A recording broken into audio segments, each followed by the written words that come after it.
everyone, I'm Arusha Srivastav, first year medical student, and in this video, we will be talking entirely about biology. तो bio ऐसा subject है जो कि NEET में आधा paper bio का ही आता है एंड सेकेंडली ये one of the most light and easiest subject माना जाता है नीट एस्पिरेंट्स के लिए. बट स्टिल नीट एस्पिरेंट बहुत सारे ऐसे रहते हैं जो स्टक रहते हैं 200 मार्क्स में. वो 360 तक तो पहुंच ही नहीं पाते हैं, मतलब 300 में भी नहीं. उनका सिलेबस भले ही कंप्लीट हो गया है, वो 200 में ही रहते हैं बिकॉज बायो में कुछ छोटी छोटी चीज़ों को ध्यान देना रहता है.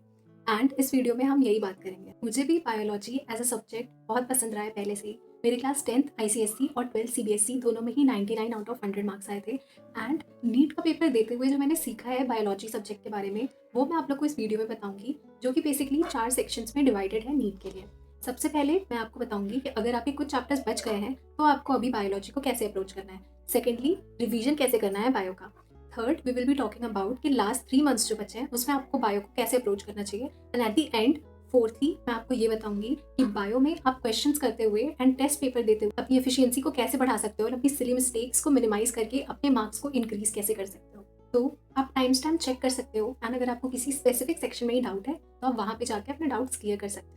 बाकी पूरे वीडियो में मैं छोटे छोटे पॉइंट्स बताती रहूंगी. Let's talk about the first section कि अगर आपके अभी कुछ चैप्टर्स बचे हुए हैं तो आपको कैसे अप्रोच करना चाहिए. सबसे पहले जो जो चैप्टर्स बचे हैं उनकी अलग से एक लिस्ट बना लो. इस लिस्ट में ये आइडेंटिफाई करो कि कौन से हार्ड या फिर इंपॉर्टेंट चैप्टर्स हैं और कौन से ऐसे चैप्टर्स हैं जो कि ईजी हैं या फिर जो कम टाइम लेंगे. फिर उसके बाद तुम्हें क्या करना है, तुम 2 चीज़ कर सकते हो. अब देखो, यहाँ पे कुछ लोग ऐसे होंगे जो कोई टेस्ट सिलेबस फॉलो कर रहे होंगे एंड उसके अकॉर्डिंग उनके कुछ चैप्टर्स बचे होंगे, तो आप फिर उसके अकॉर्डिंग अपने चैप्टर्स कंप्लीट करो. बट अगर ऐसा नहीं है, आपके टेस्ट सीरीज में भी बायो का सिलेबस हो गया है पर आपका नहीं हुआ है, तो आप ये आइडेंटिफाई करो कि कौन से टॉपिक्स टफ हैं, हार्ड है एंड उसे आपको पहले कंप्लीट करना है. अगर आपको थोड़ा बहुत चैप्टर का आइडिया है तो सिर्फ वन शॉट लेक्चर देखो, डिटेल वीडियोस मत देखना अभी, क्योंकि तुम्हें फिजिक्स और केमिस्ट्री भी साथ साथ पढ़ना है. एंड इनफैक्ट अभी ज़्यादा फिजिक्स केमिस्ट्री पढ़ना है. बायो में बस अपने सिलेबस कंप्लीट करने के लिए तुम्हें कोई एक वन शॉट लो, अच्छा 2-3 घंटे का, जिसमें बढ़िया से पढ़ाया गया. यूट्यूब पे तुम्हें बहुत ऐसे वन शॉट्स मिल जाएंगे. देन अपने चैप्टर को 2-3 सेगमेंट्स में डिवाइड करो. तुम्हारे 2-3 सेक्शंस रहेंगे और 2-3 दिन में तुम्हें कंप्लीट करना है. तो एक सेक्शन प्लस NCERT प्लस उससे रिलेटेड क्वेश्चंस, उस टॉपिक के क्वेश्चन तुम्हें एक दिन में करना है. ऐसे करते रहते 2-3 दिन में आप उस चैप्टर को कंप्लीट करो. मतलब तुम्हें वन शॉट से, मान लो तुमने 1/3 लेक्चर आज देखा, फिर जो लेक्चर देखा है उसकी NCERT उसी दिन पढ़ो एंड उससे रिलेटेड क्वेश्चंस लगाओ. फिर जब ये तुम्हारा कंप्लीट हो जाए चैप्टर, उसके बाद प्रीवियस ईयर क्वेश्चन मिस मत करना. तुम्हें डेफिनेटली प्रीवियस ईयर क्वेश्चन लगाना है. जब तुम प्रीवियस ईयर क्वेश्चन लगा लोगे क्वेश्चन प्रैक्टिस के बाद, तभी तुम्हारा वो चैप्टर कंप्लीट होगा. देन तुम्हें आगे नेक्स्ट चैप्टर पे बढ़ना है. ठीक है. एंड प्रीवियस ईयर क्वेश्चन तुम्हें मिनिमम 10 से 15 साल के तो लगाने ही लगाने हैं. उसके बाद तुम्हारे पास अगर टाइम है तो तुम और ज़्यादा साल के लगा सकते हो. एंड क्वेश्चन प्रैक्टिस मैंने पर्सनली जो PW की DPP है यकीन बैच की, उसमें से कुछ क्वेश्चंस किए थे, कुछ चैप्टर्स के, एंड कुछ चैप्टर्स के मैंने नीट प्रेप की जो वेबसाइट है उससे कुछ क्वेश्चन किए थे, मोस्ट रिकमेंडेड क्वेश्चंस. एंड उसके अलावा तुम कोई बुक भी रेफर कर सकते हो. मेरे पास टारगेट बैच नहीं था नीट प्रेप का, बट मुझे कहीं से एक्सेस मिल गया था, तो मैं मोस्ट रिकमेंडेड क्वेश्चंस उसके कर लेती थी, जो कि बहुत अच्छे क्वेश्चंस रहते थे उसमें. अब मैं तुम्हें बताती हूँ second section of the video, revision कैसे करना है बायो का. देखो, अगर तुम्हारा सिलेबस कंप्लीट हो गया है फिर भी तुम्हें ये पता होगा कि जब तक तुम्हारा बायो अच्छे से रिवाइज नहीं होगा तब तक तुम्हारे टेस्ट में भी मार्क्स नहीं आएंगे, क्योंकि रिवीजन बहुत ज़्यादा इंपॉर्टेंट है बायो में, क्योंकि बायो बहुत ज़्यादा वॉलेटाइल सब्जेक्ट है, उसकी चीज़ें तुम्हें भूलती हैं. ठीक है. अब देखो, तुम जब कोई भी चैप्टर रिवाइज कर रहे हो बायो का, तो आई वुड सजेस्ट कि सबसे पहले तुम उसके प्रीवियस ईयर क्वेश्चन सॉल्व करो. जब तुम उसके प्रीवियस ईयर क्वेश्चन सबसे पहले सॉल्व करोगे ना, पहला चीज़ तो ये होगा कि तुम्हारा एक्टिव रिकॉल हो रहा है यहाँ पे. अब तुम्हें यहाँ पे जो तुम्हारा चैप्टर भूला हुआ है तुम उसको फिर से उठा रहे हो, तो कुछ चीज़ें उसकी हिट होंगी एंड यू विल रियलाइज कि बहुत सारी चीज़ें तो तुम्हें याद भी हैं एंड कुछ चीज़ें जो तुम्हें नहीं याद आ रही हैं. तुम्हें ये समझ आ जाएगा कि कौन सा टॉपिक तुम्हारा वीक है एंड NCERT पढ़ते हुए तुम्हें कौन सी चीज़ पे बहुत ज़्यादा फोकस करना है. बायो को रिवाइज करना सबसे ज़्यादा ईजी होता है. क्यों? क्योंकि देखो, पहले तुमने प्रीवियस ईयर क्वेश्चन लगा लिए. अब जो सेकंड पार्ट है उसमें तुम्हें क्या करना है कि तुम्हें अपने चैप्टर को 2-3 सेक्शंस में डिवाइड करना है. ठीक है. And I would highly recommend कि तुम NCERT को पीछे से पढ़ो, क्योंकि बहुत सारे ऐसे चैप्टर्स हैं जिसमें जो सबसे ज़्यादा इंपॉर्टेंट चीज़ है ना वो एकदम एंड में दी हुई है. जैसे मैं तुम्हें बताऊँ, प्लांट फिजियो में जो प्लांट हार्मोन्स हैं, जिनके सारे यूजेस हैं और क्या क्या उसकी स्पेसिफिक चीज़ें हैं, कैरेक्टरिस्टिक है, कौन सा हार्मोन क्या चीज़ रेगुलेट करता है, अगर तुम देखोगे ना, प्लांट हार्मोन्स वाले चैप्टर से सबसे ज़्यादा क्वेश्चन इसके ही आते हैं. ठीक है. और ये ऐसा टॉपिक है जिससे क्वेश्चन हर साल आएंगे, हर साल इवन 2-3 भी आ जाते हैं. ठीक है. तो ऐसा वाला ये इतना इंपॉर्टेंट टॉपिक है, बट ये सबसे एंड में दिया है. अब स्टार्टिंग में अगर तुम पढ़ो तो ग्रोथ वगैरह के बारे में दिया है. ठीक है.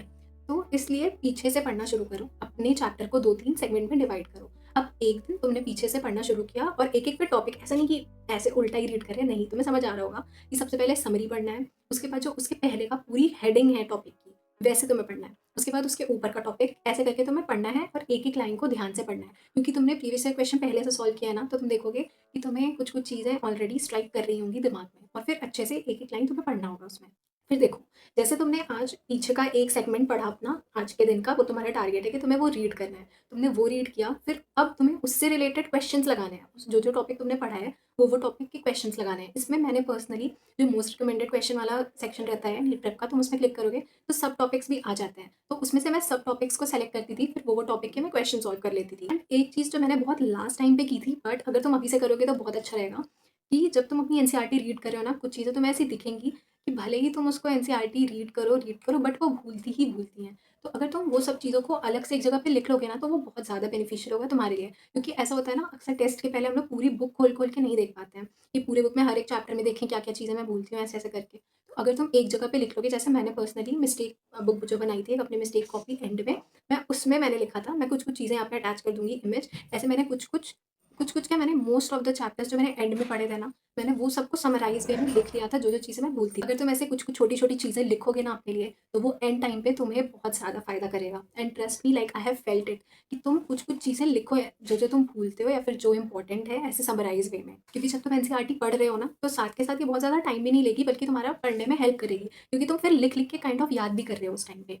एंड मेक श्योर कि तुम डेली एक स्पेसिफिक सेगमेंट कर रहे हो एंड अपना जो भी तुमने टारगेट आज का चूज़ किया है, उसको कंप्लीट कर रहे हो, ठीक है? बेसिकली तुम्हें ऐसे रिवाइज़ करना है कि सबसे पहले पूरे चैप्टर का प्रीवियस ईयर क्वेश्चन करो। प्रीवियस ईयर क्वेश्चन्स करने के बाद एनसीईआरटी के कुछ चैप्टर को 2-3 सेगमेंट में डिवाइड कर लो एंड हर एक सेगमेंट की एनसीईआरटी प्लस उसकी क्वेश्चन प्रैक्टिस एक दिन में उसको अपना टारगेट रखो। तुम्हें ये करना है। नाउ लेट्स टॉक अबाउट जो अभी लास्ट के 3 महीने बचे हैं, उसमें तुम्हें बायोलॉजी को कैसे अप्रोच करना है। देखो, बायो जो सब्जेक्ट है ना, उसमें वीडियो लेक्चर्स देखना सबसे कम काम आने वाली चीज़ है। ठीक है? मतलब बायो में तुम एनसीईआरटी को ही रिपीटेड टाइम्स पढ़ो, वो तुम्हारे लिए सबसे ज़्यादा हेल्प करेगा। क्योंकि एनसीईआरटी से डायरेक्ट क्वेश्चंस उठ के आ जाते हैं। इवन इफ पेपर टफ आता है ना, वो एनसीईआरटी की लैंग्वेज को ही कॉम्प्लिकेट करके आता है या फिर कई इन्फॉर्मेशन को एक साथ लिख देता है, स्टेटमेंट बेस्ड क्वेश्चन बना देता है, बट वो सब इन्फॉर्मेशन रहती मोस्टली एनसीईआरटी की ही है। इवन नीट 25 में भी अगर तुम देखो, पेपर एनसीईआरटी से ही आया था। कुछ क्वेश्चंस थे आउट ऑफ सिलेबस, हाँ, बट मोस्टली पेपर हार्ड आया था, पर एनसीईआरटी से ही आया था। ठीक है? तो तुम्हें एनसीईआरटी के कॉन्सेप्ट्स एंड एनसीईआरटी की लाइन को बहुत ज़्यादा अच्छे से करना है। तो वीडियो लेक्चर देखने से ज़्यादा फ़ायदा तुम्हें एनसीईआरटी मल्टीपल टाइम्स पढ़ के होगा एंड क्वेश्चन प्रैक्टिस करके होगा, ठीक है? अब देखो, इसमें लास्ट के 3 महीने में मैंने पर्सनली, जैसे मैंने बताया है रिवीजन का, मैंने वैसे किया था। एंड सेकेंडली, मैं अगर वीडियो देखती भी थी तो मैं क्वेश्चन प्रैक्टिस वाला देखती थी। वो भी ऐसे टाइम पे कि मान लो मैं जब लाइब्रेरी में खाना खाती थी, तब मैं ऐसे क्वेश्चन प्रैक्टिस वाले वीडियोज़ स्पीड बढ़ा के देख लेती थी, क्योंकि उससे रिवाइज़ भी हो जाता था एंड मेरा टाइम भी यूटिलाइज़ हो जाता था खाते-खाते, ठीक है? अब देखो, दूसरा चीज़ जो मैंने बायो में एक अलग किया था, वो मैं ये किया था कि यूट्यूब पे मैंने टाइमर लगा दिया था, कुछ ब्रेक टाइम ऐसे 25 मिनट्स वगैरह का, ठीक है? और जब मैं सोती थी तो मैं ईयरपॉड्स लगाती थी एंड मैं पॉडकास्ट जो एक-एक चैप्टर का पॉडकास्ट पीडब्ल्यू का अवेलेबल है यूट्यूब पे, तुम सर्च करना तुम्हें मिल जाएगा।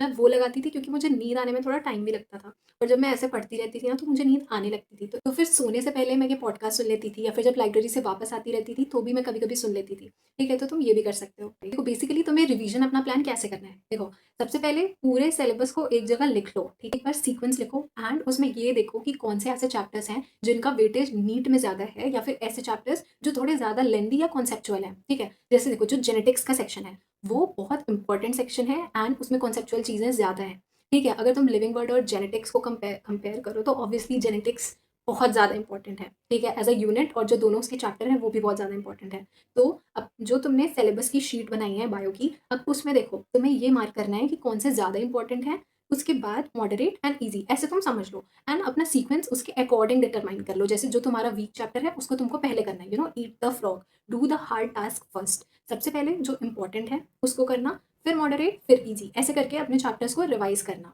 रिवीजन जैसे मैंने बताया है वैसे करना। पहली बार करोगे तुम्हें एक चैप्टर को करने में 2-3 दिन लगेंगे, कुछ बड़ा है तो हो सकता है 4-5 भी लग जाएँ। बट जैसे-जैसे तुम्हारी नंबर ऑफ टाइम्स बढ़ेंगे, रिवीजन की फ्रीक्वेंसी बढ़ेगी, वैसे-वैसे तुम्हें टाइम कम लगने लगेगा, ठीक है? एंड अगर तुम कोई चैप्टर शुरू करना ना, तो कोशिश करना उसको यूनिट वाइज़ कंप्लीट करो। ऐसा नहीं कि मान लो कि तुम जेनेटिक्स कर रहे हो, तो पहले जेनेटिक्स का एक चैप्टर किया, उसके बाद कोई मान लो एनिमल किंगडम उठा लिया, फिर उसके बाद इकोलॉजी का कोई चैप्टर कर रहे हो, फिर उसके बाद प्लांट किंगडम कर रहे हो, ऐसा मत करना।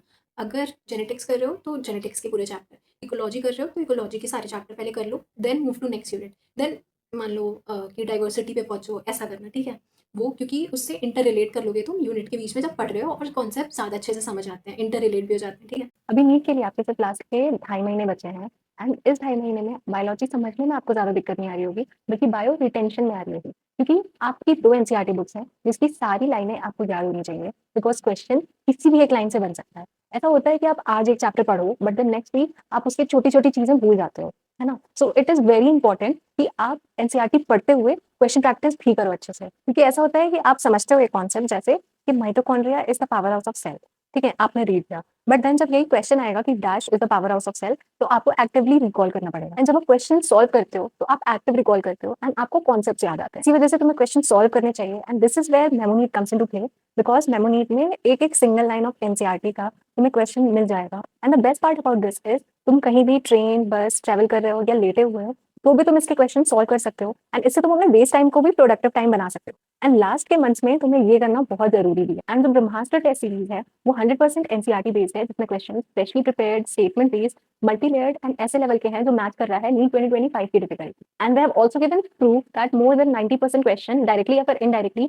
इस टेस्ट सीरीज से आ जाते हैं। ये पर्टिकुलर क्वेश्चन तो 3 बार इस टेस्ट सीरीज में आया है एंड डायरेक्टली नीट में भी आ गया है। टेस्ट सीरीज प्रिंटेड फॉर्म में भी अवेलेबल है, एंड आपको एआई बेस्ड मिस्टेक बुक भी मिल जाएगा इस ऐप में। ये ऐप यूज करना बहुत ही सिंपल है, बस आपको ऐप डाउनलोड करना है, अपना टारगेट स्कोर सेट करना है, जैसे 680 प्लस, 620 प्लस, 520 प्लस, जितना भी आप टारगेट कर रहे हो, बस आपको उसको सेलेक्ट करना है ऐप में, and you will get your perfect plan there. उसके अकॉर्डिंग आप अपनी चीजें मैनेज कर सकते हो, एंड आप अच्छे से अभी से चीजें फॉलो करके अपने चांसेस ऑफ सिलेक्शन इंक्रीज कर सकते हो। तो don't forget to check the app, link is in description. Now coming to the most important section कि तुम्हें बायोलॉजी में क्वेश्चंस को कैसे अप्रोच करना है, क्योंकि क्वेश्चंस ही आएंगे नीट के पेपर में, है ना?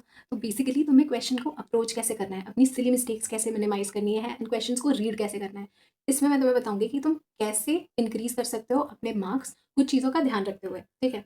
तो सबसे पहले हम लोग देखेंगे कि अगर तुम्हारे पास कोई क्वेश्चन आया स्पेसिफिक, तो अब तुम उसको कैसे सॉल्व करोगे। पहले कोई क्वेश्चन रीड किया, देखो 2 टाइप के क्वेश्चन होंगे। कुछ क्वेश्चन ऐसे होंगे जो तुमने रीड किया, तुम्हें अगर आता है आंसर तो आता है, वो 1 वर्ड होगा।